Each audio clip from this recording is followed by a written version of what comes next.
আমার মনে হয় চা পছন্দ করে না এমন লোক খুঁজেই পাওয়া মুশকিল। প্রতিটা ঘরে কিন্তু কম বেশি চা বানানো হয়, এক একজনের চা বানানোর পদ্ধতি কিন্তু এক এক রকম, আর চায়ের স্বাদও কিন্তু এক এক রকম হয়। আর আমার যখন খুব করে মশলা চা খেতে মন চায় তখন এই স্পেশাল মশলাটা বানিয়ে চা বানিয়ে খাই। আর এই স্পেশাল মশলা দিয়ে যদি একবার চা বানিয়ে খাও না, আমি হলফ করে বলতে পারি তোমরা চায়ের প্রেমে পড়ে যাওয়া। চলো আর দেরি কেন, শুরু করি। তো এখানে আমি চায়ের জন্য চুলায় পাতিল বসিয়ে দিয়েছি। আমি 3 কাপ চা বানাবো, তো 3 কাপ চায়ের জন্য এখানে আমি 4.25 কাপ হচ্ছে পানি নিয়েছি। তো পানিটা ফুটতে থাক।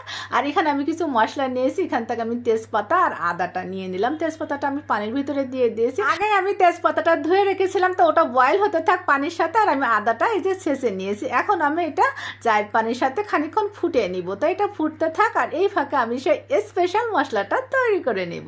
তো এখানে কি কি মশলা নিয়েছি দেখো। আমি এখানে মৌরি নিয়েছি 1 চা চামচ, গোলমরিচ নিয়েছি 1 চা চামচ, একটা নিয়েছি দালচিনি, 5-6টা করে লং আর এলাচ নিয়েছি। এই মশলাগুলো কিন্তু তোমাকে নিতেই হবে, এখান থেকে একটাও কিন্তু বাদ পড়লে হবে না। তো দেখো আমি চুলা আঁচটা কিন্তু মিডিয়ামে রেখে এটা হালকা টেলে নিব। টালা হয়ে গেলে ওটাকে আমি ঠান্ডা করে গুঁড়া করে নিব। আর এখন দেখো পানিটা কিন্তু 2 থেকে 3 মিনিটের মতো আমি বয়েল করে নিয়েছি। আর এই পর্যায়ে দিয়ে দিচ্ছি আমি চা পাতা। তো এখানে 3 কাপ চায়ের জন্য কিন্তু 3 চামচই চা পাতা দিয়েছি। আর এই চা পাতাটা হচ্ছে মোটা যে দানা চা পাতা, ওইটা আবার গুঁড়া চা পাতা, মানে 2 রকম চা পাতা এখানে মিশানো। আর 2 মিনিটের মতো জাল করলে কিন্তু সুন্দরভাবে লিকারটা বের হয়ে আসবে। তো এই ফাঁকে আমি গুঁড়া দুধটা গুলিয়ে নিব। তো আমি এখানে কাপে কিন্তু পানি নিয়েছি 1/2 কাপের মতো। আর 3 কাপ চায়ের জন্য এখানে আমি 4 চামচ নিব গুঁড়া দুধ। আমি দুধ চাই দুধটা একটু বেশি খাই, এর জন্য গুঁড়া দুধটা একটু বেশি করে দিয়েছি। তো সুন্দরভাবে আমি দুধটা কিন্তু একটু গলিয়ে নিব। আর এই পানিটা কিন্তু কুসুম গরম ছিল। তো যাই হোক এই যে মিশানো হয়ে গেলে আমি কিন্তু চুলাটা বন্ধ করে তারপরে দুধটা ঢেলে দিয়েছি।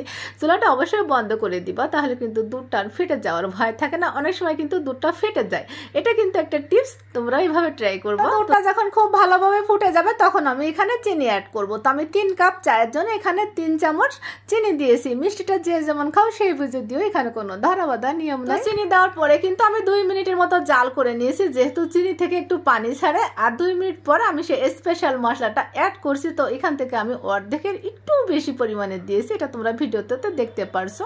দিয়ে আর বেশিক্ষণ জাল করব না, এটা আমি মিশিয়ে নিয়ে তারপরে কিন্তু নামিয়ে নিয়েছি। তো এই যে দেখো আমি কাপে কিন্তু চাটা ঢেলে নিচ্ছি। আমার চাটা কিন্তু বেশ ঘন হয়েছে, যেহেতু আমি ঘন দুধ দিয়ে চাটা বানিয়েছি। আর চায়ের ভিতর থেকে না সুন্দর একটা সুঘ্রাণ বের হচ্ছে। কিন্তু যেহেতু আমি স্পেশাল মশলা দিয়েছি, সুঘ্রাণ তো বের হবে, তাই না? তো দুধ চায়ের সাথে কিন্তু গরম গরম সিঙ্গারা খেতে আমার কাছে বেশ ভালো লাগে। আর চায়ের কালারটা তো দেখছো মাশাআল্লাহ দারুণ আসছে। তো এই যে আমার বাপজান কিন্তু বসেছিল চা খাওয়ার জন্য, চাটা খেয়ে মাদ্রাসায় চলে যাবে। কালারটা দেখছো মাশাআল্লাহ, কালার দেখলেই তো প্রেমে পড়ে যাবে। আর চায়ের প্রতিটা চুমুকে না আলাদা একটা শান্তি, আর কি যে একটা আলাদা স্বাদ না মুখে লেগেই থাকে। তো যারা চাখোর, চা খেতে খুব বেশি পছন্দ করো, তারা এভাবে একবার স্পেশাল মশলা চা বানিয়ে খেও।